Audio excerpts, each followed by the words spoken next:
ಹರಿಧರರು ಸಾಂಬಾದಿ ಪರಮಾರ್ಥ ಪರಿಜನರು ಹರಿಧರರು ಸಾಂಬಾದಿ ಪರಮಾರ್ಥ ಪರಿಜನರು ಪರಿಕಸುತನಂದ ಸಂಪದಿ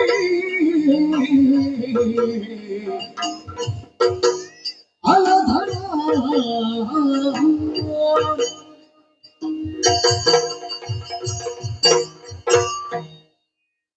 ಪ್ರವೇಶ ಆದಾಗಲೇ ಎಲ್ಲವರು ಹೇಳ್ತಾ ಇದ್ದಾರೆ, ಬಹಳ ಸಂತೋಷದಿಂದ ಓಲಗವನ್ನು ಕೊಟ್ಟಿದ್ದಾನೆ. ನಾನು ಯಥಾರ್ಥವಾದ ಒಂದು ಸತ್ಯ ಕೇಳ್ತೇನೆ ಸ್ವಾಮಿ. ಯಾರಾದ್ರೂ ಒಬ್ಬ ಹೆಣ್ಣು ಹೆತ್ತವನಿಗೆ ಮಗಳು ಪ್ರಾಯಕ್ಕೆ ಬಂದ ಮೇಲೆ ಹರುಷದಲ್ಲಿ ಓಲಗ ಕೊಡಲಿಕ್ಕೆ ಸಾಧ್ಯ ಉಂಟ? ಹಾಗಾದ್ರೆ ಹರುಷ ಯಾವಾಗ ಇತ್ತು? ಈಗಲ್ಲ, ಅದು ಮೊದಲಿನದ್ದು. ಅದನ್ನೇ ಈಗಲೂ ಹೇಳ್ತಾ ಇದ್ದಾರೆ ಅಷ್ಟೇ. ಒಂದು ಹೊತ್ತಿಗೆ ಯಯಾತಿ ಮಹಾರಾಜರ ಶಾಪ, ಯದುವಂಶಕ್ಕೆ ರಾಜತ್ವ ಇಲ್ಲ ಎನ್ನುವ ಹಾಗೆ ಅದನ್ನು ತೊಡೆದು ಹಾಕಿದವ ಯಾರು ಅಂತ ಕೇಳಿದ್ರೆ ಈ ರಾಮ. ನಮ್ಮ ಬಗ್ಗೆ ನಮಗೆ ಹೆಮ್ಮೆ ಉಂಟು, ಅಭಿಮಾನ ಉಂಟು. ಪ್ರಪಂಚದಲ್ಲಿ 3 ಮಂದಿ ರಾಮಂದಿರು. ಒಬ್ಬ ದಾಶರಥಿ ರಾಮ, ಇನ್ನೊಬ್ಬ ಪರಶುರಾಮ, ಮತ್ತೊಬ್ಬ ಬಲರಾಮ. ಒಬ್ಬ ತಂದೆಯ ಮಾತಿಗೆ ಬೇಕಾಗಿ ತಾಯಿಯ ತಲೆಯನ್ನು ಕಳೆದ, ಮತ್ತೊಬ್ಬ ತಾಯಿಯ ಮಾತಿಗೆ ಬೇಕಾಗಿ ತಂದೆಯ ಅಭಿಮತವನ್ನು ನೆರವೇರಿಸುವುದಕ್ಕೆ ಕಾನನವನ್ನು ಹೇರಿದ. ನಾವು ಅಮ್ಮನ ತಲೆಯನ್ನು ಕಡಿಲಿಲ್ಲ, ನಾವು ಕಾಡನ್ನು ತಿರುಗಲಿಲ್ಲ. ಆದರೂ ಪ್ರಪಂಚದಲ್ಲಿ ರಾಮ. ಯಾಕೆ? ಯದುಗಳಿಗೆ ರಾಜತ್ವ ಎಲ್ಲಿ ಹುದು, ಅದನ್ನು ತೊಡೆದು ಹಾಕಿ ಯದುಗಳಿಗೂ ರಾಜತ್ವ ಇದೆ ಎನ್ನುವುದನ್ನು ತೋರಿಸಿಕೊಟ್ಟವ ನಾನು. ಆದ್ರೆ ಮತ್ತೆ ಒಂದಯ್ಯ, ಬಹಳ ಬೇಸರ ಆಗುವುದು. ನಾವು ಈ ದೊಡ್ಡವರಾಗುವುದಕ್ಕಿಂತ ಮುಂಚೆ ಆದ್ರೆ ಯಾರು ಏನು ಹೇಳಿದ್ರು ನಮಗೂ ದೊಡ್ಡ ಸಮಸ್ಯೆ ಆಗುತ್ತಾ ಇರಲಿಲ್ಲ. ಈ ಒಂದು ಹಂತಕ್ಕೆಲ್ಲ ಮುಟ್ಟಿದ ಮೇಲೆ ಎಲ್ಲ ನಮ್ಮ ಬಗ್ಗೆ ಮಾತಾಡುದು, ಅದೊಂದು ಬಹಳ ಬೇಸರ. ಒಳ್ಳೆದು ಮಾತಾಡಿದ್ರೆ ತೊಂದರೆ, ಕೆಟ್ಟದ್ದನ್ನೇ ಮಾತಾಡ. ಮತ್ತೆ ಒಂದು ಜಾಗಕ್ಕೆ ಮುಟ್ಟಿದ ಮೇಲೂ ಹಾಗೆ 2 ಕಿವಿಯನ್ನು 1 ನಾಲಿಗೆಯನ್ನು ಸುಮ್ಮನೆ ಇದ್ರೆ ಅವ ಬದುಕಬಹುದು. ಅದಕ್ಕೆ ಪ್ರತಿಕ್ರಿಯೆ ಕೊಡುವುದಕ್ಕೆ ಹೋದ. ಈಗ ನಮ್ಮ ಬಗ್ಗೆ ಆಲೋಚನೆ ಮಾಡಿ, ಹಿಂದಿನಿಂದ ಹೇಳುವುದಿಲ್ವ? ಬಲಭದ್ರ ಸ್ವಾಮಿಯಲ್ಲಿ ಮಧ್ಯಾಹ್ನ ಮೇಲೆ ಮಾತಾಡಬಾರ್ದು. ಇವರಿಗೆ ಮಾತಾಡುವವರಿಗೆ ಬೆಳಿಗ್ಗೆ ಬರ್ಲಿಕ್ಕೆ ಸಂಕಟವ, ಮಧ್ಯಾಹ್ನ ಮೇಲೆ ಬರುವುದು ಯಾಕೆ? ವಾರುಣಿ ನಾಮಕವಾದ ಮದ್ಯವನ್ನು ನಾನು ಸೇವಿಸಿದ್ದು. ಈಗ ಅದರಲ್ಲಿ ಎಂತದಾಯ್ತು? ಒಂದವರ ಕಣ್ಣು ಕೆಂಪುಂಟು, ಮಾತಾಡ್ಲಿಕ್ಕೆ ಇರುತ್ತೆ, ಸುಮ್ಮನೆ ಅಪಪ್ರಚಾರ. ನಾವು ಇಷ್ಟರವರೆಗೆ ಕುರಿತು ಬಾಕಿ ಆದ ಕುಂಟ ಕೋಲಗ ಬಿಟ್ಟದ್ದು ಇಲ್ಲಿ ಆದರೂ ತರಹದ ದುಂಟ. ನಮ್ಮದು ಅಂತ ಒಂದು ಇದ್ದೇ ಇಲ್ಲ, ಹಿನ್ನೆಲೆಯೂ ಇಲ್ಲ, ಇತಿಹಾಸವೂ ಇಲ್ಲ. ಹೇಳುವವರು ಏನಾದ್ರೂ ಹೇಳ್ತಾರೆ. ಮತ್ತೊಂದಯ್ಯ, ಪ್ರಪಂಚದಲ್ಲಿ ಕುರುಕರನ್ನು 3 ವಿಧ ಇದ್ದಾರೆ. ಒಬ್ಬ ಸಾಮಾನ್ಯ ಕುರುಕ, ಮತ್ತೊಬ್ಬ ಅಸಾಮಾನ್ಯ ಕುರುಕ, ಇನ್ನೊಬ್ಬ ವಿಚಿತ್ರ ಕುರುಕ. ಅಸಾಮಾನ್ಯ ಗುರುಕ ಅಂತ ಹೇಳಿದ್ರೆ ಹೇಗೆ? ಬೆಳಿಗ್ಗಿಂದ ಸಾಯಂಕಾಲದವರೆಗೆ ದುಡಿದು ತನ್ನ ದೇಹದ ನೋವನ್ನು ನಿವಾರಿಸುವುದಕ್ಕೆ ಒಂದಿಷ್ಟು, ಅದು ಸಾಮಾನ್ಯ ಗುರುಕ. ಅಸಾಮಾನ್ಯ ಗುರುಕ ಬೆಳಿಗ್ಗೆಯಿಂದ ಮುಖ ತೊಳೆಯುವುದೇ ಅದರಲ್ಲಿ, ಅಂತವ ಅಸಾಮಾನ್ಯ ಗುರುಕ. ಇವರಿಬ್ಬರಾದರೂ ಆಗಿಲ್ಲ. ಈ ವಿಚಿತ್ರ ಗುರುಕ ಅವಾಗಲಿಕ್ಕಿಲ್ಲ. ಧರ್ಮಕ್ಕೆ ಸಿಕ್ಕಿದ್ರೆ ಮಾತ್ರ ಮೂಗಿನವರೆಗೆ ಯಾರು ಕುಡಿತಾನೆ, ಅವ ವಿಚಿತ್ರ ಗುರುಕ. ನಾವು ವಿಚಿತ್ರ ಗುರುಕರಲ್ಲ. ನಮ್ಮ ಸಮಕಾಲೀನರ ಜೊತೆಯಲ್ಲಿ ರಾಜಕೀಯದ ವಿಚಾರವನ್ನು ಚರ್ಚಿಸುವಾಗ ಒಂದಷ್ಟು ಉಲ್ಲಾಸಕ್ಕೋ ದೇಹದ ಉತ್ಸಾಹಕ್ಕೋ ತಗೊಳ್ತೇವೆ, ತಪ್ಪಲ್ಲ. ಮತ್ತೆ ಅಮಲಿನದ್ದು ತಗೊಳ್ಳುವುದು ತಪ್ಪು ಅಂತ ಯಾರೇ ಹೇಳಿದ್ರು? ಯಾವುದು ಮಲಿನವಲ್ಲವೋ ಅದೇ ಅಮಲಿನ, ಗೊತ್ತಾಯ್ತಾ? ಅದರಿಂದ ಅದನ್ನು ಸ್ವೀಕರಿಸಬಹುದು. ಇನ್ನು ಕೆಲವರು ಹೇಳ್ತಾರೆ ಬಲಭದ್ರ ಮುದುಕಿಯ ಗಂಡ ಅಂತ. ಅದೇ ನನಗ ಯಾಕೆ ನೀವು ಹೇಳುದು? ನೋಡಿದ್ದೀರಾ? ನೋಡದೆ ಹೇಳಬಾರ್ದು. ಯಾವಾಗಲೂ ಪ್ರಪಂಚದಲ್ಲಿ ಉತ್ತಮವಾದ ಹೆಸರು ಮಾಡಿದ ಯಾವನೇ ಒಬ್ಬ ಯೋಗ್ಯತವಂತ ಅವನ ಇತಿಹಾಸವನ್ನು ತೆಗೆದು ನೋಡಿ. ಅವನ ಹೆಂಡತಿ ಅವನಿಗಿಂತ 1-2 ವರ್ಷ ದೊಡ್ಡವಳೇ ಇರು. ನಾನು ಕೂಡ ಹಾಗೆ ಮದುವೆ ಆಗಬೇಕು ಅಂತ ಮನಸ್ಸಿತ್ತು, ನನಗೂ ಮನಸ್ಸಿತ್ತು, ಅವಳ ಆ ರೇವತಿಯ ತಂದೆಯಾದಂತಹ ರೇವತ ಮಹಾರಾಜನಿಗೂ ಇತ್ತು. ಬ್ರಹ್ಮಲೋಕವನ್ನು ಸೇರಿದ. ಬೇರೆ ಹೇಳಿದ ನನ್ನ ಮಗಳಿಗೆ ಗಂಡು ಎಲ್ಲಿ ಅಂತ. ಬ್ರಹ್ಮದೇವರು ಹೇಳಿದ್ರು ಹೋಗು ಪ್ರಪಂಚಕ್ಕೆ ಗಂಡು ಸಿಗುತ್ತಾನೆ ಅಂತ. ಅವ ಬಂದದ್ದು ಹೌದು, ಬಂದದ್ದು ಬ್ರಹ್ಮಲೋಕದ ಒಂದು ದಿನ. ಹಾಗಾದ್ರೆ ಇಲ್ಲಿಯ ಯುಗ ಪರಿವರ್ತನೆ ಆಗಿದೆ. ಬರುವಾಗ ನಾವು ಹುಟ್ಟಿದ್ದೇವೆ, ಮದುವೆ ಆಯ್ತು. ಅವ ಹೇಳಿದ್ದ ಅಲ್ಲಿಯ ಲೆಕ್ಕ, ಅಲ್ಲಿಯ ಲೆಕ್ಕ ಇಲ್ಲಿಗೆ ಆಗ್ತದ? ಅದಾಗುವುದಿಲ್ಲ. ಆದ್ರಿಂದ ಸ್ವಲ್ಪ ಒಂದು ಯುಗದವಳು ಅಷ್ಟೇ. ಮತ್ತೆ ನೋಡುವುದಕ್ಕೂ ಹಾಗೆ ನನಗಿಂತ ಸ್ವಲ್ಪ ಉದ್ದ ಇತ್ತು, ನಾನೇ ದೀರ್ಘದೇಹಿ. ನನಗಿಂತ ಸ್ವಲ್ಪ ಉದ್ದ ಇದ್ದಾಗ ನನಗೆ ಯಾಕೋ ಏನೋ ಅದು ಸರಿ ಕಾಣಲಿಲ್ಲ. ಮಾಲೆ ಹಾಕುವಾಗ ಮುಖ್ಯವನ್ನು ಹಾಕಿದೆ, ಬೆನ್ನು ಸ್ವಲ್ಪ ಬಾಗಿಲಾಗ ಅದನ್ನು ನೋಡಿದವರೆಲ್ಲ ಹೇಳಿದ್ರು ಮುದುಕಿಯ ಗಂಡ ಏನೋ ಅವರೆಲ್ಲ ಹೇಳ್ತಾರೆ. ಆದ್ರೆ ನಮಗೊಂದು ಸಮಾಧಾನ ಏನು ಗೊತ್ತಾ? ಯದುಗಳಲ್ಲಿ ಚತುರಿ ಚೆಲ್ಲಿ ಹೋದಂತಹ ಕಂಗಣವನ್ನು ಮತ್ತೆ ಒಂದು ಸೇರಿಸಿ ಅವರಿಗೆ ನೇತೃತ್ವವನ್ನು ವಹಿಸಿಕೊಂಡಿದ್ದೇನೆ ಎನ್ನುವ ಹಾಗೆ. ಸಂಸಾರದಲ್ಲಿ ಬಹಳ ಕರ್ತನೆ ಹೌದು. ಒಬ್ಬಾಕೆ ಹೆಣ್ಣು ಮಗಳ ತನಕಾಗಿ ಮದುವೆ ಮಾಡಬೇಕು ಅಂತ ಮನಸ್ಸುಂಟು. ನನ್ನ ಮಗಳಿಗೆ ಆಗುವ ಗಂಡು ನನಗೆ ಸಿಗಲಿಲ್ಲ. ಯಾಕೆ? ಸಿಗುವ ಮೊದಲು ಮಾವನಿಗೆ ಸರಿಯಾದವಾಗಬೇಕು, ಮಗಳಿಗೆ ಮತ್ತೆ. ಅದಕ್ಕಾಗಿ ಕಾಯ್ತಾ ಇದ್ದೇನೆ. ಓಲಗವನ್ನು ಸೇರಿದ ಹೊರತು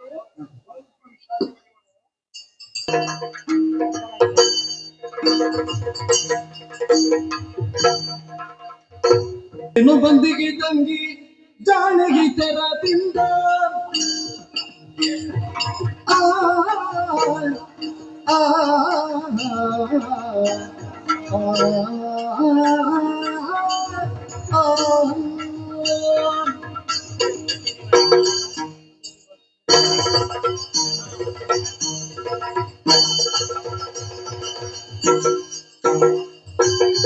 ಏನು ಬಂದಿಗೆ ತಂಗಿ ಜಾನಗಿ ತರದಿಂದ ಮನದೊಳಗೆ ನೀವು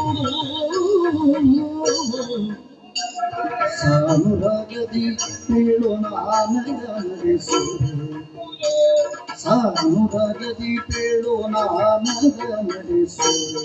ಮಾನವಂತೆಯೇ ನೋಡಿ ವಿವರ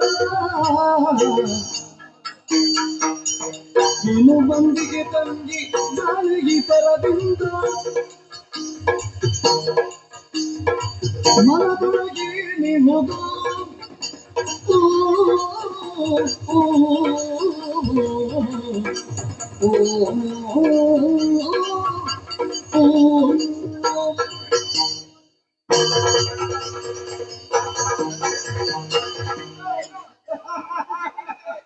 ಇದಾರು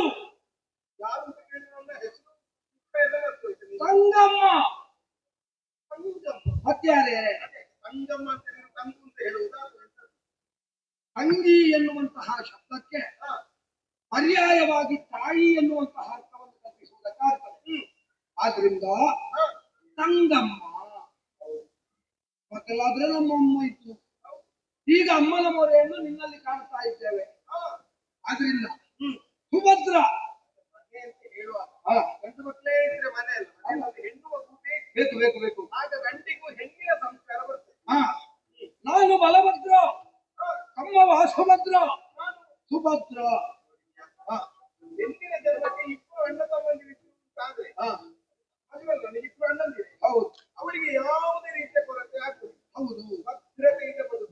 ಹೌದಾ?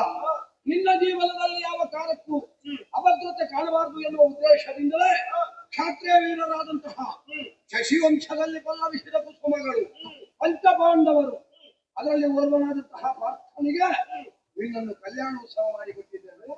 ಗಂಡನಿಗೆ ನಾನು ಹೇಳಿದ್ದೆ. ಹೌದು, ಮುರುಲೋಕದ ಗಂಡ ಅಂತ ಹೆಸರು ಮಾತ್ರ, ಮತ್ತೆ ಮೊದಲೆಲ್ಲ ಮದುವೆ ಆಗಿ ಬಂದೋದ್ರ ಆಗ್ತದೆ. ಮತ್ತೆ ಕ್ಷತ್ರಿಯನಾದವನಿಗೆ ಎಷ್ಟು ಮದುವೆ ಆಗಬಹುದು, ಅವನು ವೀರ್ಯವಂತ ಅಂತ ತೋರಿಸಿಕೊಳ್ಳುವುದ? ಹೌದು, ಪಾರ್ಥನಿಗೆ ಪ್ರೀತಿಯ ಒಳದಿನ. ಹೌದು, ಎಲ್ಲ ಗೊತ್ತುಂಟಲ್ಲ. ಅದೆಲ್ಲ ಬಿಡು, ಮುಗಿದು ಹೋದ ಅಧ್ಯಾಯ. ಹೌದು, ಅದೆಲ್ಲ ಮಾತಾಡ್ಬಾರ್ದು. ಕಳೆದು ಹೋದ ವಿಷಯ ಮಾತಾಡುವ. ಈಗ ನಾವು ತಂಡದಲ್ಲಿದ್ದೇವೆ. ಬಿಟ್ಟ ಹಣ್ಣು ಮತ್ತೆ ಹೊರ ಸೇರ್ತಾರ? ಇಲ್ಲ. ಇಲ್ಲ. ಆಯ್ತು, ಮದುವೆ ಮಾಡಿ ಕೊಟ್ಟಾಗಿದೆ. ನಿಮ್ಮಿಬ್ಬರ ದಾಂಪತ್ಯ ಜೀವನದ ಫಲವಾಗಿ ಒಬ್ಬ ಆತ ಕುಮಾರ ಆವಿರ್ಭವಗೊಂಡಿದ್ದಾನೆ. ನಾನು ನೋಡಿದ್ದೇನೆ. ನೀವು ಕಾಮ್ಯಕಾವನದಲ್ಲಿರುವಾಗ ನಿಮಗೆ ಬಡತನದ ಬೇಗ ಅಂಟಬಾರದು ಎನ್ನುವ ಉದ್ದೇಶದಿಂದ ನಾನೇ ಕೃಷ್ಣನಲ್ಲಿ ಹೇಳಿದ್ದು ನಮ್ಮ ತಂಗಿಯನ್ನು ನಮ್ಮ ಅಳಿಯನನ್ನು ಕರ್ಕೊಂಡು ಬಾ ಅಂತ. ಆಮೇಲೆ ಅಲ್ವಾ ಇಲ್ಲಿ ಬಂಗಾರದ ತೊಟ್ಟಿಲಲ್ಲಿ ಅವನನ್ನು ಒಳಗಿಸಿದ್ದು. ಮತ್ತೆ ಹಾಲು, ಬೆಣ್ಣೆ, ಮೊಸರು, ತುಪ್ಪ ಅವನಿಗೆ ಯಾವುದರಲ್ಲಿ ಕಡಿಮೆ ಉಂಟು? ಎಲ್ಲವೂ ಕೊಟ್ಟಿದ್ದೀನಿ. ಈಗ ನಿನ್ನ ಹಾಗೆ ಮಾಡ್ತಾನೆ. ಹೌದು. ಹೌದು, ಅಂದ್ರೆ ನಿನ್ನನ್ನು ಅನುಸರಿಸ್ತಾನೆ ಅಂತ ನಿನ್ನ ನನ್ನ ಅನುಕರಣೆ ಆಗ್ಲಪ್ಪ. ನನ್ನನ್ನು ಅನುಕರಣೆ ಮಾಡುವವರು ಒಬ್ಬರಾದ್ರೂ ಇದ್ದಾರೆ. ನೀನ್ ಯಾರ್ಯಾರು ಹಾಗಲ್ಲ, ನಿನಗೆ ಹಿಂದಿನವರ ಅನುಕರಣೆ ಇಲ್ವಾ? ಉಗ್ರಸೇನ ರಾಜ ಉಗ್ರಸೇನನ ಆದರ್ಶ ಇರ್ಲಿ, ಅದಲ್ಲ. ಕೋಲಗಳನ್ನು ಸೇರಿದಂತಹ ಹೊತ್ತು ರಾಜಕೀಯ ವಿಚಾರದ ಬಗ್ಗೆ ಗಹನವಾಗಿ ಆಲೋಚಿಸುತ್ತಿದ್ದ ನಿನ್ನ ಪ್ರವೇಶ ಚೆನ್ನಾಗಿಲ್ಲ. ಚೆನ್ನಾಗಿಲ್ಲ. ಮಾತಾಡ್ಬೋದಲ್ಲ. ನಿನ್ಗೆ ಮಧ್ಯಾಹ್ನ ಮೇಲೆ ಮಾತಾಡ್ಬೇಕು ಅಂತ ಇದ್ರೆ ಮಧ್ಯಾಹ್ನ ಮೇಲೆ ಬಾ. ಅಲ್ಲ, ಅದರ ಮಾತಾಡದೆ ಮತ್ತೆ ಮಾತಾಡುದಿದ್ರೆ ಬೆಳಗ್ಗೆ ಹೊತ್ತಿನಲ್ಲೇ ಮಾತಾಡುದು. ನೀವೇ ನಮ್ಮ ಮರ್ಯಾದೆ ತೆಗೆಯುವುದು ಹೊರಗಿನವರಲ್ಲ, ಅಂತ ಮನೆಯವರೇ ಮರ್ಯಾದೆ ಮತ್ತೆ ಹಾಗಲ್ಲ, ನಿನ್ನ ಸ್ವಭಾವ ನನಗೆ ಗೊತ್ತಿರ್ತದೆ. ಹಾಗಾಗಿ ಮಾತಾಡ್ಲಿಕ್ಕೆ ಬರುವಾಗ ಸಮಯ ನೋಡಿ ಬರುದು. ನಾವು ಮಧ್ಯಾಹ್ನ ಮೇಲೆ ರಾಜಕೀಯವಾಗಿ ಇಲ್ಲ. ಯಾಕೆ? ನಾವು ಸಂಸಾರದಲ್ಲಿ ಮುಗ್ಧವಾಗಿರ್ತೇವೆ. ಮತ್ತೆ ಎಲ್ಲ ರಾಜಕೀಯ ಅಂತ ನೋಡಿಕೊಂಡು ಹೋದ್ರೆ ಆಗ್ತದ? ನೀನು ಸಂಸಾರ ಸಾಗರದಲ್ಲಿ ಕೆಲಸದ ಮುಳುಗಿರ್ತಿ. ಹೌದೌದು, ಇರ್ಲಿ. ಕೋಲಗವನ್ನು ಸೇರಿದ ಹೊತ್ತು ನೀನು ಬಂದಿದ್ದಿ. ಮುಖ ಮ್ಲಾನ ವದನವಾಗಿದೆ. ಅತ್ತಿಗೆ ಯಾರು? ನಿನ್ನ ಅತ್ತಿಗೆ ಏನು ಅವಳಿಗೆ? ಈಗ ನೀ ಕರೆಯುವುದು, ನಾನು ಒಳಗೆ ಹೋಗಿ ಮಾತಾಡ್ತೇನೆ. ಮತ್ತೆ ನೀನು ನನ್ನಲ್ಲಿ ಕೇಳಿದ್ದೆ ನಿನ್ನ ಹೇಗಿದ್ದಾರೆ ತೊಂದರೆ ಇಲ್ಲ. ಮೊನ್ನೆ ಈಗಿನ ಹವೆ ಸರಿ ಇಲ್ಲ. ಮೊನ್ನೆ ಸ್ವಲ್ಪ ಶೀತ. ಹೌದಾ? ಹೌದಪ್ಪ. ಮತ್ತೆ ಆಮೇಲೆ ನಾನು ಅದು ನಮ್ಮಲ್ಲೇ ಇರುವಂತಹ ಕೆಲವು ಸೊಪ್ಪುಗಳನ್ನೆಲ್ಲ ಕಿತ್ತು ಆಗ್ರಹಿಸಿದೆ. ಇನ್ನು ತೆಗೆದುಕೊಳ್ಳುವ ಮಾತು ಕೊಟ್ಟಿಲ್ಲ. ಇಲ್ಲ ಇಲ್ಲ, ಅದನ್ನು ಅವಳಿಗೆ ಕೊಟ್ಟರು. ಆಮೇಲೆ ಅವಳು ಗಂಡ ಆಗ್ತಾಳೆ, ನಾನು ಹೇಳಕ್ಕೆ ಆಗ್ತದೆ. ಇರ್ಲಿ, ನೀ ಬಂದಿಲ್ಲ. ಇನ್ನಲ್ಲೇ ಮಾತಾಡಬೇಕು. ಏನೇ ಹೇಳುವುದಕ್ಕೆ ಹಿರಿಯ ನಿಮ್ಮಲ್ಲಿ ಒರೆದ ಪಿನುದನು ತರಳ ಚಿಕನಕಾಂಗಿಯನು ಅಣ್ಣ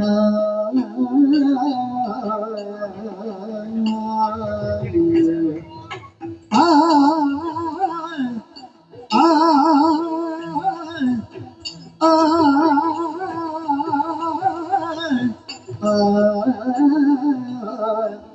ಆ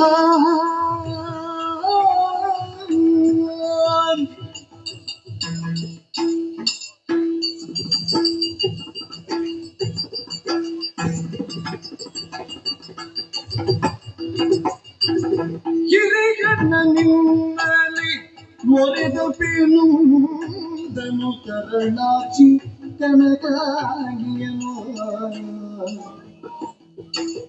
ಹರುಷದಿಯುನ್ನಯ ಕರಳಗಿಯುತ ಹರುಷದಿ ಎನ್ನಯ ತರಳಗಿಯುತ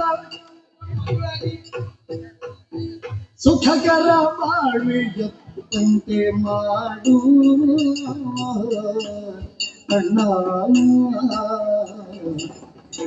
ಹಿರಿಯಣ್ಣ ನಿಮ್ಮಲ್ಲಿ ಒರೆದ ಪಿನುಂದನು ತರಳಾಚಿ ಕನಕಾಗಿಯನು ಅಣ್ಣ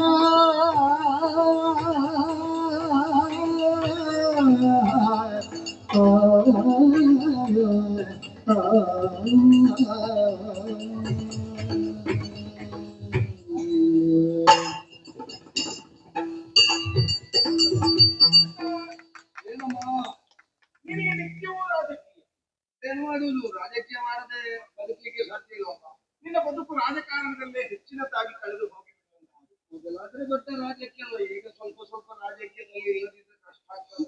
ಹಾಗಾಗಿ ಸಣ್ಣನಿಗಿಂತ ಹೆಚ್ಚಿನ ತಲೆ ಬಿಸಿರುವುದು ಯಾರಿಗೆ ಕೇಳಿದ್ರೆ ದೊಡ್ಡಣ್ಣನಿಗೆ. ಅವನಿಗೆ ಎಂತಾದ್ರು ತಲೆ ಬಿಸಿ, ಅವನಿಗೆ ಏನು ತಲೆ ಬಿಸಿ ಉಂಟು? ಯಾವುದಕ್ಕಾದ್ರೂ ತಲೆ ಬರ್ತಾನವ ಕೆಟ್ಟವ. ಹೌದು. ಇಲ್ಲೆಲ್ಲ ಹೊಣೆಗಾರಿಕೆ ನನ್ನ ತಲೆಯಲ್ಲಿರುವುದು. ಹಾಗಾಗಿ ನಾನೊಬ್ಬ ಸರಿ ಇದ್ದ ಕಾರಣ ಇದೆಲ್ಲ ವ್ಯವಸ್ಥಿತವಾಗಿ ನಡೀತದೆ. ದ್ವಾರಕೆಯಲ್ಲಿರುವಂತಹ ಮಂದಿಗಳೆಲ್ಲರೂ ಕೂಡ ಮತ್ತೆ ಚಂದದಿಂದಿರ್ಬೇಕು ಅಂತ ಆದ್ರೆ ಕಾರಣ ಹಾ, ಅದಕ್ಕೆ ಬಲಭದ್ರ ಅಂತ ನಾವು ಬಲವಾಗಿ ನಂಬಿದ ಸತ್ಯ. ನಾನು ಭದ್ರವಾಗಿರುವ ಕಾರಣ ಅವರೆಲ್ಲ ಸುಕ್ಷೇಮದಲ್ಲಿದ್ದಾರೆ. ಹೌದು. ಹಾ, ಅಣ್ಣ, ಹಾ, ಈಗ ಯಾವಾಗಲೂ ನೋಡಿದ್ರೆ ಹಾ. ಮನೆಯ ಹೊರಗಿನ ವಿಷಯವೇ ಯೋಚನೆ ಮಾಡ್ತಾ ಇದ್ದೆ. ಹೌದು. ಮನೆಯ ಕುರಿತ ಆಲೋಚನೆ ಮಾಡುದು ಯಾವಾಗ? ಮನೆಯ ಕುರಿತ ಆಲೋಚನೆ ಮಾಡ್ತಾ ಇದ್ದೇನೆ. ಮಾತು ಮಾಡ್ತೇನೆ. ಮನೆಯ ಕುರಿತು ಆಲೋಚನೆ ಮಾಡುವುದಿಲ್ಲ ಅಂತಲ್ಲ, ನಮ್ಮ ಒಂದು ಹಂತದಲ್ಲಿ ನಾವು ಮನೆಯ ಬಗ್ಗೆ ಆಲೋಚನೆ ಮಾಡ್ತೇವೆ. ಊಟಿಗೆ ನೀನು ಮನೆಯ ಬಗ್ಗೆ ಆಲೋಚನೆ ಮಾಡುವಾಗ ಹಾ, ಅದಕ್ಕನಿಗೆ ವಯಸ್ಸಾಯ್ತು ಅಂತ ಸರಿ ಯೋಚನೆ ಮಾಡಿದ್ದೇನೆ. ಕಣ್ಣ, ಕೆಲಕ್ಕಾಗಿ ನನ್ನ ಸೊಸೆ ಅವ್ಳು ಯಾರ ಮಗಳು? ನಿನ್ನ ಮಗಳು. ಮತ್ತೆ ನನ್ನ ಮಗಳ ಬಗ್ಗೆ ನನಗಿಲ್ಲದ ತಲೆ ಬಿಸಿ ನಿನಗೆ? ಈಗ ನಾನು ಹೊರಗಿನವಳ, ನೀನು ಹೊರಗಿನವಳು ಅಂತ ಹೇಳ್ತಲ್ಲ. ಒಂದು ಸಂಸಾರದಲ್ಲಿ ನಮ್ಮ ನಾನಿದ್ದೆ. ಅಪ್ಪನಲ್ಲಿ ಬಂದು ನೀನು ಕೇಳ್ತಾ ಇದ್ದೀನಿ ನಮ್ಮ ಕನಕನಿಗೆ ಎಷ್ಟು ಪ್ರಾಯ ಆಯ್ತು ಅಂತ ನನಗೆ ಗೊತ್ತಿಲ್ಲ. ಈಗ ಕಳೆದ ಮಳೆಗಾಲಕ್ಕಾಗುವಾಗಲೇ 13 ಕಳೆದಿದೆ. ಯಾರು ಹೇಳಿದ್ದು? ಅದು ಮೊನ್ನೆ ಮೊನ್ನೆ ಹುಟ್ಟಿದ್ದು. ಅದು ಶ್ರೀಮಂತರ ಮನೆ ಹೆಣ್ಣು ಮಕ್ಕಳೆಲ್ಲ ಹಾಗೆ ಸ್ವಲ್ಪ ಹಾಲು ಬೆಣ್ಣೆ ಮೊಸರು ತುಪ್ಪ ಎಲ್ಲ ಮೆದ್ದು ಸ್ವಲ್ಪ ದೇಹ ಹಾಗೆ ಬೆಳೀತಾರೆ. ನಾನು ನಿಮಗೆ ಗೊತ್ತಿಲ್ಲ ಅದು ವಿಷಯ. ಪೌಷ್ಟಿಕ ಆಹಾರ ಪೌಷ್ಟಿಕ ಆಹಾರ ಎಲ್ಲ ಹೌದು. ಹಾ. ಈ ಹೆಣ್ಣು ಮಕ್ಕಳ ಬಗ್ಗೆ ಒಂದು ಮಾತುಂಟು. ಏನು? ಬಾಳೆಯ ಬಾಳು ಬಾಳೆಯ ಹಾಗೆ ಹೇಗೆ ಬೆಳೆದು ಬಿಡ್ತಾರೆ ಅಂತ ಹೇಳುವುದಕ್ಕಾಗುವುದಿಲ್ಲ. ಇಲ್ಲದಿದ್ರೆ ಮೊನ್ನೆ ಮೊನ್ನೆ ನೀನು ಹೌದು. ಆಡಿ ನಲಿದಾಡ್ತಿದ್ದಂತಹ ಹೆಣ್ಣು ಈಗ ಒಂದು ಮಗುವಿನ ತಾಯಿ. ತಾಯಿ, ಹೌದಾ? ಈಗ ಯೋಚನೆ ಮಾಡಿ. ಹೌದು. ಈಗ ಆಗ್ಲಿಕ್ಕೆ ಹೋಗ್ಲಿಕ್ಕೆ ಹಾ. ಮಗಳಿಗೆ ವಯಸ್ಸಾಗಿಲ್ಲ ಅಂತ ನಾವು ಯೋಚನೆ ಮಾಡುವುದು. ಹಾ. ಹಾಗಂತ ಹಾ. ಹೊರಗಿನವರ ಕಣ್ಣು ನಮ್ಮ ಮನೆಗೆ ಬೀಳುವ ಹುಟ್ಟು ಆಗ್ತಾ ಉಂಟು ಅಂತಾರೆ. ಹಾ. ಮನೆಯಲ್ಲಿದ್ದವರಿಗೆ ಮೊದಲು ಗೊತ್ತಾಗುದಲ್ವಾ? ಗೊತ್ತಾಗಬೇಕು. ಹಾ. ಈಗ ನೀನು ಅದರ ಮದುವೆ ಕುರಿತು ಏನಾದ್ರು ಮಾಡುವ ಮಾಡುವ ಮಾಡುವ ದೊಡ್ಡ ತಲೆ ಬಿಸಿ ಮಾಡ್ಲಿಕ್ಕಿಲ್ಲ. ನೀನು ಮಾಡುವ ಅಂತ ವರ್ಷದವರೆಗೆ ಕಳಿಕೆ ಬಲಭದ್ರ ಸ್ವಾಮಿ ಮಗಳಿಗೆ ಮದುವೆ ಮಾಡ್ತಾರೆ ಅಂತ ಗೊತ್ತಾದ್ರೆ ಸಾಕು. 18 ಬ್ರಹ್ಮಾಂಡದಲ್ಲಿರುವಂತಹ ಪ್ರತಿಯೊಬ್ಬರೂ ನನ್ನ ಮಗನಿಗೆ, ನನ್ನ ಸೋದರನಿಗೆ, ನನ್ನ ಮೊಮ್ಮಗನಿಗೆ. ನಿನಗೊಂದು ಆ ಸತ್ಯಲೋಕಕ್ಕೆ ಹೋದ ನನ್ನ ಅತ್ತಿಗೆ ಒಂದು ಬಂದು ನಿನ್ನನ್ನು ಮದುವೆಯಾಗಿ ಇದು ಮಾತು ಎತ್ತಿದ್ರೆ 18 ಬ್ರಹ್ಮಾಂಡದ್ದು ಮಾತಾಡು. ಮಾತು ಎತ್ತಿದ್ರೆ 18 ಬ್ರಹ್ಮಾಂಡ ಇಲ್ವಾ? ಅಣ್ಣ, ಅಂಗೈಯಲ್ಲೇ ನಾವು ಬೆಣ್ಣೆಯನ್ನು ಇಟ್ಟುಕೊಂಡು ಊರೆಲ್ಲ ಸುತ್ತಾಡುವುದು ಅಂತ ಉಂಟಾ? ಅದು ಅವನನ್ನು ಹುಚ್ಚ ಅಂತ ಹೇಳ್ತಾರೆ. ಹೌದಾ? ಈಗ ನಾವು ಹುಚ್ಚರಾಗಬೇಕಿಲ್ಲ. ನಾವು ಬೇಡ, ನೀನು ಆ ಶಬ್ದವನ್ನು ಹೇಳಿದವಳು ನೀನಲ್ಲ. ಹೌದು, ನಾನು ಆ ಶಬ್ದ ಯಾಕೆ ಹೇಳಿದೆ ಅಂತ ಯಾಕೆ ಹೇಳಿದೆ? ಈಗ ಎಲ್ಲಿಂದಲೂ ಯಾರು ಅಪರಿಚಿತರಾದ ಹುಡುಗನಿಗೆ ನಮ್ಮ ಮಗಳನ್ನು ಮದುವೆ ಮಾಡಿಕೊಟ್ಟೆ ಅಂತಾರೆ, ಅರ್ಥಾತ್ ನನ್ನ ಸೊಸೆಯನ್ನು ಮದುವೆ ಮಾಡಿಕೊಟ್ಟೆ ಅಂತಾರೆ. ನಾವು ಹೋಗುವುದೇ ವರ್ಷಕ್ಕೊಂದು ಆವರ್ತಿ ಇದ್ದಾರೆ. ಅಲ್ಲಿ ಅವರು ಏನ್ ಮಾಡ್ತಾ ಇದ್ದಾರೆ, ಏನ್ ಆಗ್ತಾ ಉಂಟು ಅಂತ ಹೇಗೆ ನೋಡ್ತಾ ಇದ್ದಾನೆ. ಹೀಗೆ ಆಯ್ತು ಅಂತಂದ್ರೆ ಅವಳ ಬದುಕೇನಾಗಿತ್ತು, ಹೀಗೊಂದು ಆಲೋಚನೆ ಬರ್ತದೆ ಇಲ್ವಾ? ಹೆಂಗಸರು ಅದೆಲ್ಲ ಹೆಂಗಸರಿಗೆ ಗೊತ್ತಾದಷ್ಟು ಹೆಂಗಸರಿಗೆ ತಲೆಗೆ ಹೋಗುದಿಲ್ಲ. ಹೌದು, ಒಳ್ಳೇದು. ಏನೇ ಇರಲಿ ಹುಡುಗನಿಗೂ ಹುಡುಗಿಗೂ ಸರಿ ಪರಿಚಯ ಇರುವವರೇ ಮದುವೆ. ಹೌದಾ? ಸಮಸ್ಯೆ ಅದನ್ನು ಸರಿ ಮಾಡಿಕೊಂಡು. ಸರಿ ಸರಿ ಸರಿ, ನೀನು ಹೇಗೆ ಹೇಳ್ತಿ ಹಾಗೆ ಮದುವೆ ಅಲ್ವಾ, ಮಾಡಿಸುವ. ಆಯ್ತು ಅಂತ ವಯಸ್ಸು. ಹೌದಾ? ಮದುವೆ ವಯಸ್ಸು ಬಂತು. ಮೊನ್ನೆ ಮೊನ್ನೆ ಇಷ್ಟು ಮೂಗಿನಲ್ಲಿ ಸುರಿಸಿಕೊಂಡು ಓಡ್ತಾ ಇದ್ದ. ಮೊನ್ನೆ ಅಲ್ವಾ? ಬಟ್ಟೆ ಕೂಡ ಇರಲಿಲ್ಲ ಮಾನವ. ಸಣ್ಣದಿರುವಾಗ ನಾನು ನೋಡ್ಲಿಲ್ಲ ಇರ್ಲಿ.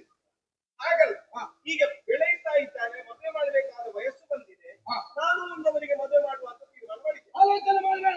ಯಾವ ದೇಶದ ರಾಜಕುಮಾರಿ ಯಾರ ಮಗಳು ಹೇಳಿದ್ರೆ ಸಾಕು, ಈ ಕ್ಷಣದಲ್ಲಿ ಮಾಡಿಸುವುದೇ ಖಂಡಿತ. ಅದು ಇದು ಏನು ಅದರಲ್ಲಿ ಮತ್ತೆ ಇಲ್ಲ. ಹೇಳಿದ್ಯಾರು? ಹೇಳಿದ್ಯಾರು? ಬಲಭದ್ರ ಹೇಳಿ. ಹೌದಾ?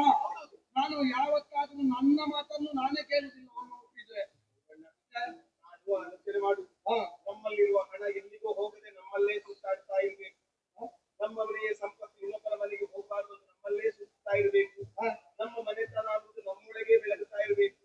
ಈಗ ಯಾವುದೋ ಎಲ್ಲಿಯೋ ನಕ್ಷತ್ರವೋ ಜಾತಕವೋ ನೋಡಿ ಸರಿ ಬರದೇ ಇರುವ ಮದುವೆಗಿಂತ ನನ್ನ ಮಗನಿಗೆ ನಿನ್ನ ಮಗಳನ್ನು ಒಂದು ಗಂಟು ಹಾಕಿದೆ ಮುಗೀತಲ್ಲ. ಅಂದ್ರೆ ನಿನ್ನ ಮಗಳು ಕನಕಾಂಗಿ, ನನ್ನ ಮಗ ಶಿವನಿಯೊಂದಿಗೆ ಏನ ನಿನ್ನಯ ಮಾತು ಜ್ಞಾನನ ತೊಳಗೀಗ ಹೀನಕ್ಕೆ ಸುತೆಯನ್ನು ಕೊಡೆನು ನಾ ಕೊಡೆನು ಮಾನವಂತನು ಗುಣದೇವ ಗೌರವ ಸೂಟಗ ನಿನ್ನ ಸ್ತುತಿಯ ಈಯುವೆನು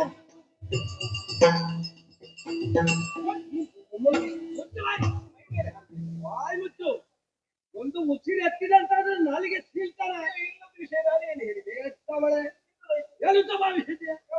ನನ್ನ ಮಗಳು ಬಾಲಾಗಿದ್ದಾಳೆ ಅಂತ ನಿನ್ನಲ್ಲಿ ಹೇಳಿದ್ದಾನೆ. ನಾನು ಹಾಗೆ ಹೇಳಿ ಮತ್ತಂತದ್ದು ನಿನ್ನ ಮಗಳಿಗೆ ನನ್ನ ಮಗಳಿಗೆ ಹೊಂದಿಕೆ ಆಗ್ತದೆ, ಸರಿ ಬರ್ತದೆ. ನನ್ನ ಮಗಳು ನನಗೆ ಹೆಚ್ಚು ಅಂತ ಆದ್ರೆ ಅವಳ ಕುತ್ತಿಗೆಗೆ ಒಂದು ಕಲ್ಲು ಕಟ್ಟಿ ನಾನೇ ಬಾವಿಗೆ ದೂಡಿ ಆಗ್ತೇನೆ. ನಿನ್ನ ಮನೆಗೆ ಕಳಿಸುವುದು. ಅದೇ ಕೆಲವರು ನೀನು ಅದನ್ನೆಲ್ಲ ನೀನು ಆಲೋಚನೆ ಮಾಡಬೇಡ. ನನ್ನ ಮಗನಿಗೆ ಮದುವೆ ಮಾಡಿಸದೆ ಇವತ್ತು ಅಷ್ಟು ದ್ವೇಷ ಇರ್ತದೆ ಅಂತ. ದ್ವೇಷ ಅಂತ ಅಲ್ಲ, ಮತ್ತೆ ಯಾವಾಗ್ಲೂ ನಾವು ಒಬ್ಬರಲ್ಲಿ ಸಂಬಂಧವನ್ನು ಮಾಡಬೇಕು ಅಂತಾದ್ರೆ ಸರಸ, ಸಂಬಂಧ, ಸಂಭಾಷಣೆ ಇದಕ್ಕೆಲ್ಲ ಒಂದು ಸಮಾನತೆ ಅಂತ ಬೇಕು. ನೀವು ಮೊದಲು ನಾನು ಹೇಳ್ಬೇಕು, ಯಾಕೆ ನಮಗೆ ನಿಮಗಷ್ಟು ಸಂಬಂಧ ಇದೆ. ಅದನ್ನೇ ಕೇಳಿದ್ದು ನಾನು. ಯಾವ ರೀತಿಯಿಂದ ಸಮಾನತೆ ಆಗ್ತದೆ? ಆಗುದಿಲ್ವಾ? ಪಾಂಡವರು ಹೇಳುವುದಕ್ಕೆ ಹತ್ತಿನೇ ಅವರು ಒಂದು ದಿವಸ ಆದ್ರೂ ಹತ್ತಿನೆಯಲ್ಲಿ ಸರಿಯಾಗಿದ್ರ? ಏನು ಮಾಡುವ, ಎಲ್ಲರಿಗೂ ಹಾಗೆ ಇರ್ಲಿಕ್ಕೆ ಆಗುದಿಲ್ಲ. ಎಲ್ಲರಿಗೆ ಹಾಗೆ ಇರ್ಲಿಕ್ಕೆ ಆಗುದಿಲ್ಲ. ನೀನು ಅದನ್ನೆಲ್ಲ ವಿಶ್ಲೇಷಣೆ ಕೊಡ್ಲಿಕ್ಕೆ ಹೋಗ್ಬೇಡ. ಅವರಲ್ಲಿ ಕಾಡಿನಲ್ಲಿ ಗೆಡ್ಡೆಗೆಣಸುಗಳನ್ನು ಅಗದು ತಿಂದದ್ದು ನಮಗೆ ಗೊತ್ತು. ಈಗ ನಿನ್ನಲ್ಲೇ ಕೇಳ್ತೇನೆ, ಒಬ್ಬ ಅಂತ ಚಕ್ರವರ್ತಿಯಿಂದ ರಾಜಸೂಯದ ಅವಾಮೃತ ಸ್ಥಾನವನ್ನು ಮುಗಿಸಿಕೊಂಡಂತ ಒಬ್ಬ ವ್ಯಕ್ತಿ ಕಾಡಾಡಿಯೇ ಆಗುವ ಚಕ್ರವರ್ತಿ ಅಲ್ಲ ಅಂತ ಆಗ್ತದೆ. ಅವ ಚಕ್ರವರ್ತಿ ಆದ್ರೂ ಚಕ್ರವರ್ತಿಯಾದಂತಹ ಅವನ ಮನೆಗೆ ಹೆಣ್ಣನ್ನು ಕೊಡುವಾಗ ಆಲೋಚನೆ ಮಾಡ್ಬೇಕು ಅವ ಎಲ್ಲಿದ್ದಾನೆ ಅಂತ. ಏನು ಅಂತ? ಅವನಿಗೆ ನೀರುವುದಕ್ಕೆ ಮನೆ ಇಲ್ಲ, ನಮ್ಮ ಹೆಣ್ಣನ್ನು ಕೊಂಡೋಗಿ ಅವ ಎಲ್ಲಿ ಉಂಟು? ಈಗ ನನ್ನನ್ನು ಮದುವೆ ಮಾಡಿಕೊಡುವಾಗ ಅವರು ಹೇಗೆ? ನಿನ್ನ ಮದುವೆ ವಿಷಯ ಮಾತಾಡಿ ಪ್ರಯೋಜನ ಇಲ್ಲ ಮಾರಾಯ್ತಿ. ಬೇಡ, ನಾನು ಅದನ್ನು ಮಾತಾಡುದಿಲ್ಲ ಅಂತ ಇದ್ದೆ. ಯಾಕೆ? ನಮ್ಮ ಹುಡುಕನ್ನು ನಾವು ಹೇಳುದು ಬೇಡ ಅಂತ. ತುಂಡು ನಂಬೆ ತಿಂದೆ ಏನಂತ ಭಾವಿಸಿದ್ವಿ? ನಿನ್ನನ್ನು ಕಳಿ ಅಂಗಿ ಅಂತ ಗೊತ್ತುಂಟು ನನಗೆ. ನಿನ್ನನ್ನು ಕಳಿಸಿದ್ಯಾಕೆ? ಒಬ್ಬ ಸನ್ಯಾಸಿ ಬಂದಿದ್ದಾನೆ, ಅವನ ಉಪಚಾರಕ್ಕೆ ಹೋಗುತ್ತಾ ನೀನು ಸನ್ಯಾಸಿಯನ್ನೇ ಪ್ರೇಮಿಸಿ ಅಂತ ನಮಗೆ ಗೊತ್ತು. ನಾನು ಸನ್ಯಾಸಿಯನ್ನು ಪ್ರೇಮಿಸಿದ್ದಲ್ಲ, ಮತ್ತೆ ಬಂದವರು ನನ್ನ ಪಾರ್ಥ ಅಂತ ಗೊತ್ತಾದ ಕಾರಣ ಬರುದು. ಅಯ್ಯೋ, ನಿನಗೆ ಗಡ್ಡ ಬಿಟ್ಟವರನ್ನು ನೋಡುವಾಗ ನಿಮ್ಮ ತಲೆ ಕಡಿಬೇಕು. ನಾನು ಕೊಡದು ನೀರು ಕುಡಿಯುವಾಗ ನಿನಗೆ ಗೊತ್ತಿರಬೇಕು. ನಾನು ಕಾಲ್ ಕೊಡುವುದಲ್ಲ, ನಾನು ಮುಸುಳವನ್ನು ಎತ್ತಿಕೊಂಡು ಹೋಗಿದ್ದೇನೆ ಕಡಿತೇನೆ ಅಂತ. ನನ್ನ ತಮ್ಮ ಹೇಳಿದ ಇರ್ಲೇನ ಅದು ಮುಟ್ಟಿದ್ದಲ್ವೋ ಅದಕ್ಕೆ ಅಂತ. ಯಾವುದೇನೇ ಇರ್ಲಿ ಅಂತ. ಈಗ ನನ್ನ ಮಗ ಆಗುವುದಿಲ್ಲ ಅಂತ ಹೇಳಿದ್ದು ನಾನು. ಆಗುವುದಿಲ್ಲ. ಯಾಕೆ ಆಗುವುದಿಲ್ಲ ಅಂತ ಕೇಳ್ತೀಯಾ? ನಿನ್ನ ಮದುವೆಯ ವಿಷಯದಲ್ಲಿ ನನ್ನ ಅರ್ಥ ಮೂಗು ಕತ್ತರಿಸಲ್ಪಟ್ಟಿದೆ. ನನ್ನ ಮಗಳ ಮದುವೆಯ ವಿಷಯದಲ್ಲಿ ಪೂರ್ತಿ ಮೂಗು ಕತ್ತರಿಸಿಕೊಳ್ಳುವುದಕ್ಕೆ ಈಗ ನನ್ನ ಮಗನಿಗೆ ಕೊಡುವುದಿಲ್ಲ ಅಂತಂದ್ರೆ ನೀನು ಯಾರಿಗೆ ಕೊಡುವುದು ಅಂತ? ನಾನು ಯಾರಿಗಾದ್ರೂ ಕೊಡ್ತೇನೆ. ನೀನು ಯಾರಿಗೆ ಕೊಡುವುದು ಅಂತ ಅಷ್ಟು. ಈಗ ನನಗೆ ನನ್ನ ಸುತ್ತ ಮೇಲೆ ನನಗೆ ಹಕ್ಕುಂಟು. ನಾನು ಕಣ್ಣು ಕಟ್ಟಿ ಗಾಡಿಗೆ ಬಿಡ್ತೇನೆ, ನಿನಗೇನು? ಹಾಗೆ ಬಿಡ್ಲಿಕ್ಕೆ ಆಗುದಿಲ್ಲ ಅದು. ನಾನು ಕಾಳಿಕದೇವಿಗೆ ಬಲಿ ಕೊಡ್ತೇನೆ, ನಿನಗೇನು? ಅದನ್ನೇ ಹೇಳಿದ್ದು ನಾನು. ಮತ್ತೆ ನನ್ನ ಸೊಸೆಯ ಮೇಲೆ ಅಧಿಕಾರ ನನಗಿರುವುದು. ನಿನಗಂತ ಅಂಬಟಕಾಯಿ ಅಧಿಕಾರ ಇಲ್ಲ. ಈಗ ನನ್ನ ಗಂಡ ನಿನ್ನನ್ನು ತಂದು ಇಲ್ಲಿ ಇರಿಸಿದ್ದೆ ನಾವು. ಸುಮ್ಮನೆ ಆ ಕಾಡಿನಲ್ಲಿ ಹೋಗಿ ನರೆ ಗೆಡ್ಡೆಗೆಣಸುಗಳನ್ನು ತಿನ್ನುವುದು ಬೇಡ, ಒಂದಷ್ಟು ಪೌಷ್ಟಿಕ ಆಹಾರ ತಿನ್ನಿ ಅಂತ ತಂದು ಇಲ್ಲಿ ಬಿಟ್ಟದ್ದು. ಇಲ್ಲಿ ತಿಂದು ಕೊಬ್ಬಿದ್ದಾಳೆ. ಈಗ ಮೇಲೆ ಸುತ್ತಂತಲ್ಲ, ಈಗ ಮಾತಾಡ್ಲಿಕ್ಕೆ ಪ್ರಾರಂಭ.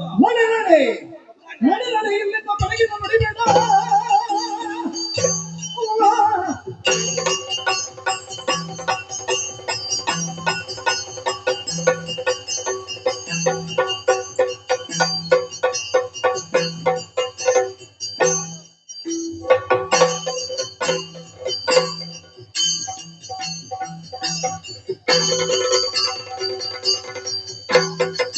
ಇಲ್ಲಿಂದ ಬೆಳಗಿನ ನಡಿಬೇಡ. ಕೊಡಲಾರೆ ಸರ್ವೋತ್ತಮನ ಬಡವೀತನಿಲ್ಲದ ಕರದರಿದ್ರರು ಎಂದು ನುಡಿಯಲು ಸಭಿಮನ ಮರುಗಿ ನಾಟಿಗೆಟ್ಟವಳೆ, ಮಾನಗೆಟ್ಟವಳೆ, ಮರ್ಯಾದೆ ಬಿಟ್ಟವಳೆ ಹೇಳುತ್ತ ಭಾವಿಸಿದ್ವಿ. ನಿನ್ನನ್ನು ಈ ಮನೆಯಲ್ಲಿ ಇಟ್ಟುಕೊಂಡದ್ದೇ ಹೆಚ್ಚು. ನಿನ್ನ ಮಗ ಅವ ಇಷ್ಟಿಷ್ಟು ತಿಂತಾನೆ ಗೊತ್ತುಂಟ ನಿನಗೆ? ನಿನಗೆ ಅದರ ಮೊದಲೇ ಹೇಳ್ಬೋದಿತ್ತಲ್ಲ, ಹೇಳು. ನನ್ನ ಮಗ ಇಷ್ಟು ತಿಂತಾನೆ ಅಂತ ಹೇಳಿ. ನಾನು ಸುಮ್ಮನೆ ಬಿಟ್ಟದ್ದು ಯಾಕೆ? ಯಾಕೆ? ನನ್ನ ಅಳಿ ಅಲ್ವಾ ತಿನ್ಲಿ ಅಂತ. ನಮ್ಮಲ್ಲಿ ತಿಂದದ್ದು ನಮ್ಮ ಮನೆಯವರಿಗೆ ಕಚ್ಚುವುದಕ್ಕೆ ಬರ್ತದೆ ಅಂತ ಬಿಡುವುದಾ? ನಾನೇನು ಬೇರೆ ಮಾತಾಡಿದ್ರೆ ನನ್ನ ಮಗನಿಗೆ ಹೆಣ್ಣು ಕೊಡುವಂತ ಮಾತಾಡಿದ್ದೀನಿ. ನನಗೆ ಗೊತ್ತುಂಟು. ನಿನ್ನ ಮಗನಿಗೆ ಹೆಣ್ಣು ಕೊಡದಿದ್ರೆ ನೀನು ಯಾವ ರೀತಿಯಾಗಿ ಆದ್ರೂ ನಿನ್ನ ಕಾಲಸ್ಥಾನವನ್ನು ಸಾಧಿಸಿಕೊಂಡಂತ. ಆದ್ರಿಂದ ನಿಮ್ಮನ್ನು ಮನೆಯಲ್ಲಿ ಇರುವುದಕ್ಕೆ ಬಿಡಬಾರ್ದು. ಕೆಟ್ಟವಳೆ ಕಾಲದಲ್ಲಿ ಮನೆಯಿಂದ ನಡಿಬೇಕು. ಹೋಗು, ಹೋಗದಿದ್ರೆ ಕುತ್ತಿಗೆಗೆ ಕೈ ಹಾಕಿ ದೂರ್ತೇನೆ ಅಂತ ಹೇಳಿದ್ರು. ಬಾರಿ ಮಾತಾಡ್ತಿ ಏನು ಅಂತ ಭಾವಿಸಿದೆ ನೀನು? ಏನು ಅಂತ ಭಾವಿಸಿದೆ? ನಾನು ನಿನ್ನ ತಂಗಿ ಎಂತದ್ದು ಹೇಗೆ ಹೇಗೆ ನೀನು ಹೇಳಿದ ನೀನು ಮಾತಾಡಿದಕ್ಕೆ ನಾನು ಕಿವಿ ಕೊಡ್ತೇನೆ ಅನ್ನೋ ಕಾರಣದಿಂದ ನೀನು ಬೈದನ್ನೆಲ್ಲ ಹೇಳ್ಬೇಕು. ಏನು ಕೇಳುವುದು? ಏನು ಹೇಳುದು? ಏನು ಅಂತ ಭಾವಿಸಿದೆ? ಏನು ಕಟ್ಟು ಒಳಗೆ ಹಾಕಿ ಹೌದು. ಬಾವಿಗೆ ಹಾಕಿ ಹೌದು. ಏನು ಅಂತ ನೀನು ಹಾಕ್ಲಿಕ್ಕೆ ಅವಳು ಜೀವನವಳು. ನೀನು ಒಬ್ಬಳೇ ಇಲ್ಲಿ ಇರುವುದಲ್ಲ, ನಿನ್ನ ಪೆಟ್ಟಿಗೆ ಉಂಟಲ್ಲ ಆಮೇಲೆ ತಂದದ್ದು, ಅದನ್ನು ಹೊತ್ತುಕೊಂಡು ನದೀಲಿ ಏನು ಮಾಡಿ ಅಂತ ಹೇಳುವುದು ನೀನು? ಎಂತ ಹುಡುಗ, ಮುದುಕಿಯ ಗಂಡ, ಹುಡುಗರೆಲ್ಲ ನಿನ್ನ ಕುರಿತು ಹೇಳ್ತಾಳೆ. ನನ್ನ ಹೆಂಡತಿಯ ಬಗ್ಗೆ ಮಾತಾಡಬೇಡ. ನನಗೆ ವೈಯಕ್ತಿಕವಾಗಿ ಎಷ್ಟು ಬೇಕಾದ್ರೂ ಬೈ. ಹೌದೌದು. ನನ್ನ ಸಂಸಾರದ ಬಗ್ಗೆ ಮಾತಾಡಬೇಡ. ಸಂಸಾರದ ಬಗ್ಗೆ ಮಾತಾಡುವುದು ನಿನಗೆ. ನನ್ನ ಹೆಂಡತಿಯ ಒಂದೇ ಒಂದು ತಲೆಗೂದಲು ಬೆಳ್ಳಗಾಗಲಿಲ್ಲ. ಹೌದೌದು. ಬೆಳ್ಳಗಾಗುವುದು ಹೇಗೆ? ಹೇಗೆ? ಹೇಗೆ ಬೆಳ್ಳಗಾಗುವುದು? ಹೇಗೆ? ಒಂದು ದಿವಸ ಮನೆಯ ಹೊರಗೆ ಕರ್ಕೊಂಡು ಬಂದಿದ್ದೆ ಅವಳನ್ನು. ಯಾಕೆ? ನೀ ಕರ್ಕೊಂಡು ಬಂದಿದ್ದೇನೆ. ಯಾಕೆ ಕರ್ಕೊಂಡು ಬರ್ಲಿಲ್ಲ? ಕೇಳೋದಿಲ್ಲ. ನಿಮಗೆಲ್ಲ ಅಸೂಯೆ ಆಗ್ತದೆ ಅವಳನ್ನು. ಅಲ್ಲ. ಎಲ್ಲಿಯಾದ್ರೂ ಹೆಂಡತಿಯನ್ನು ನೋಡಿದ್ರೆ ಯಾ ಇಷ್ಟು ಆಗಿದೆ ಇದು ಅಂತ ಹೇಳ್ತಾರೆ ಅಂತ ಗೊತ್ತಿತ್ತು ನಿಮಗೆ. ನನ್ನ ಹೆಂಡತಿಯ ಸೌಂದರ್ಯ ನಾನೊಬ್ಬನೇ ಗುಪ್ಪಿತವಾಗಿ ನೋಡ್ಬೇಕು ಅಂತ. ಅದೆಂತದು ನೀವು ಹೊಡಿತಿ. ಹೌದು, ನಿನ್ನ ಕಪಾಲ ಮೋಕ್ಷ ಮಾಡ್ತೇನೆ ಕೆಟ್ಟವಳೆ. ಹೊಡಿಯ ಹೊಡಿ ಅಂತ ಹೊಡಿ ಅಂತ ಹೊಡಿಯ ಮೈಮೇಲೆ ಬರ್ಲಿಕ್ಕಿಲ್ಲ. ಹೊಡಿಯ ಹಾಗೆಲ್ಲ ಮೈಮೇಲೆ ಬರ್ಲಿಕ್ಕೆಲ್ಲ ಇಲ್ಲ. ನೀನು ಹೊಡೆದ ಒಂದು ಪ್ರಕರಣ ಹೇಳಿ ನೋಡುವ. ನೀನು ಹೊಡೆದ ಒಂದು ಪ್ರಕರಣ ಹೇಳಿ. ನಾನು ಬದುಕಿನಲ್ಲಿ ನಾನು ಎಂತೆಂತವರಿಗೆ ಹೊರಟಿದ್ದೇನೆ ಗೊತ್ತು. ಎಂತೆಂತವರಿಗೆ ಹೊರಟಿದ್ದೀ? ನಿನ್ನ ಹಣೆ ಬರವೇ. ನೀನು ನಿಯೋಜನೆ ಮಾಡಿದ, ನೀನು ಆಯೋಜಿಸಿದ ಯಾವ ಪ್ರಕರಣವೂ ಪೂರ್ಣ ಆಗಲಿಲ್ಲ ಗೊತ್ತಿಲ್ಲ ನಿನಗೆ. ನನ್ನ ಮಗನಿಗೆ ಕೊಡುವುದಿಲ್ಲ. ನಿನ್ನ ಮಗಳನ್ನು ನನ್ನ ಮಗನೊಂದಿಗೆ ಮದುವೆ ಮಾಡಿಸ್ತೇನೆ. ಅಂಬಟಕಾಯಿ ಏನು ಮಾಡಿಸದ? ನಾನು ಮಾಡಿಸುವುದಕ್ಕೆ ಬಿಡುವುದಿಲ್ಲ. ಕಟ್ಟು ಕಟ್ಟು ಗಂಟು ಕಟ್ಟು ಕಟ್ಟ ನಿನ್ನ ಸೆರಗಿನಲ್ಲಿ ಗಂಟು ಕಟ್ಟು. ನಾನು ಕಟ್ಟುವುದಾಗೆ ಕಾಣ್ತೇನೆ. ನಿಮ್ಗೆ ಕಟ್ಟಲಿಕ್ಕೆ ನಾನು ಹೌದಾ? ಅಲ್ಲಿ 15 ಮಂದಿ ಇದ್ದಾರೆ, ನಾನು ಕಟ್ಟಬೇಕಲ್ಲಿ. ಕಟ್ಟುವವರಾಗಿ ಕಾಣುವುದಿಲ್ಲ, ಕಟ್ಟು ಕೊಡುವವರಾಗಿ ಕಾಣುವುದು. ಮತ್ತೆ ಎಂತ? ಕಟ್ಟು ಸೆರಗಿನಲ್ಲಿ ಗಂಟು ಕಟ್ಟು. ನಿನ್ನ ಕೈಕಾಲು ಕಟ್ಟಿ ನಿನ್ನ ಕಣ್ಣೆದುರಿನಲ್ಲಿ ನನ್ನ ಮಗನಿಗೆ ನಿಮ್ಮ ಮಗಳೊಂದಿಗೆ ಮದುವೆಯನ್ನು ಮಾಡಿಸ್ತೇನೆ. ನೀನು ಅಪ್ಪನಿಗೆ ಹುಟ್ಟಿದವಳು ಹೌದಾ? ನಿನ್ನ ಅಪ್ಪನಿಗೆ ಹುಟ್ಟಿದವಳು ಹೌದು ಅಂತ ಆದ್ರೆ ಬಲಭದ್ರ ಜೀವಂತವಾಗಿ ಇರುತ್ತ ನೀನು ಮದುವೆ ಮಾಡಿಸಬೇಕು. ನಾವು ಮಾಡಿಸ್ತೇನೆ. ನೀನು ಮಾಡಿಸಿದ್ದು ಹೌದು ಅಂತ ಆದ್ರೆ ಅಷ್ಟಲ್ಲ. ನಾನು ಮಾಡಿಸದೆ ಹೋದ್ರೆ ನಾನು ಹೇಳುವುದಿಲ್ಲ. ಯಾಕೆ ಕೇಳು? ನಿನಗೆ ಆಗುದಿಲ್ಲ, ಮತ್ತೆ ಸುಮ್ಮನೆ ಹೇಳಿ ವ್ಯರ್ಥ ಮಾಡುದು. ಯಾಕೆ? ಎಲ್ಲಿಯಾದ್ರೂ ಹೇಳಿದ್ರೆ ನಾಳೆ ಮುಕ್ತಪಡಿಸಬೇಕಾದ ನೀನಲ್ವಾ? ಒಮ್ಮೆ ಸುಮ್ಮನೆ ಕೂತ್ಕೊಳ್ಳೆ. ನಾವು ಇಂಥದ್ದನ್ನೆಲ್ಲ ಎಂತೆಂತದ್ದು ಎಷ್ಟೆಷ್ಟು ನೋಡಿದ್ದೇವೆ. ಅದಕ್ಕೆ ಬಿಟ್ಟು ಮೀಸವನ್ನಾಗಲಿಲ್ಲ ಅಂತ ಹೇಳುವ. ಹೋದ್ರೆ ಆಯ್ತು.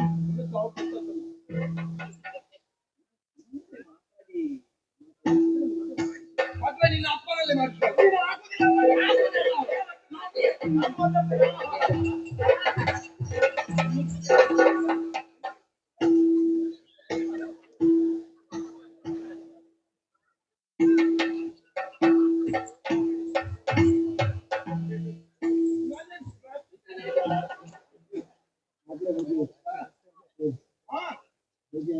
ಹೋಗಿ ಆದ ಮೇಲೆ ನಾನು ಮೆಕ್ಸಿಕೋ ನಾನು ಮೆಚ್ಚಿದ್ದೆ ಆಗಲೇ. ಮೆಚ್ಚಿದ್ರೆ ಏನಾಗ್ತದೆ? ಸಭೆಯಲ್ಲಿ ಹೆಂಗಸರಿಲ್ವಾ? ನಾಳೆ ಹೇಳುವವರಿಗೆ ಅದೊಂದು ದೊಡ್ಡ ವಿಷಯ. ಬಲಭದ್ರ ಸ್ವಾಮಿ ಮೊದಲೇ ಸ್ವಲ್ಪ ತಗೊಳ್ಳುವ ಅಭ್ಯಾಸ ಉಂಟು. ತಗೊಂಡು ಆ ಒಂದು ಮತ್ತಿನಲ್ಲಿ ಹೆಂಗಸರ ಮೇಲೆ ಕೈ ಮಾಡಿ ಬೇಕಾ ನಮಗೆ? ಮೊದಲೇ ಅಪವಾದದಲ್ಲಿ ಸತ್ತು ಬಳಲಿ ಬೆಂದಾಗಿ ಹೋಗಿದ್ದೇವೆ. ಇವತ್ತನ್ನು ಹೊರುವುದು ಯಾಕೆ? ಆದ್ರೂ ಒಂದು ಮಾತು ಹೇಳಿದ್ದಲ್ಲ, ಸೆರಗಿನಲ್ಲಿ ಗಂಟು ಹಾಕಿಕೋ. ನಿನ್ನನ್ನು ಕಟ್ಟಿಯಾದ್ರೂ ನಿನ್ನ ಮಗಳನ್ನು ನನ್ನ ಮಗನಿಗೆ ಮದುವೆ ಮಾಡಿಸ್ತೇನೆ. ಬಿಡಬಾರ್ದು. ಇದಕ್ಕೊಂದು ಪರ್ಯಾಯ ದಾರಿಯನ್ನು ಹುಡುಕಲೇಬೇಕು. ಸುಯೋಧನನಿದ್ದಾನೆ, ಹತ್ತಿನೆಯ ಸಾರ್ವಭೌಮಕ. ಈ ಹಿಂದೆ ಅವಳ ಮದುವೆಯ ಪ್ರಕರಣದಲ್ಲಿ ನಾವು ನಾಚಿಗೆಟ್ಟಿದ್ದೇವೆ. ಅದನ್ನೊಂದು ಸರಿಯಾದ ರೀತಿಯಲ್ಲಿ ಸರಿ ಮಾಡಿಕೊಳ್ಳಬೇಕು. ಅದಕ್ಕೇನು ಮಾಡೋಣ? ಅವನ ಮಗನಾದಂತಹ ಲಕ್ಷಣ ಪ್ರಾಯ ಸಮರ್ಥನಿದ್ದಾನೆ. ಅವನಿಗೆ ನನ್ನ ಮಗಳನ್ನು ಕೊಟ್ಟು ಮದುವೆ ಮಾಡಿಕೊಡುವುದು ಎನ್ನುವ ಹಾಗೆ ಲಿಖಿತವೊಂದನ್ನು ಕಳುಹಿಸಿ ಅವನನ್ನು ಆಮಂತ್ರಿಸ್ತೇನೆ.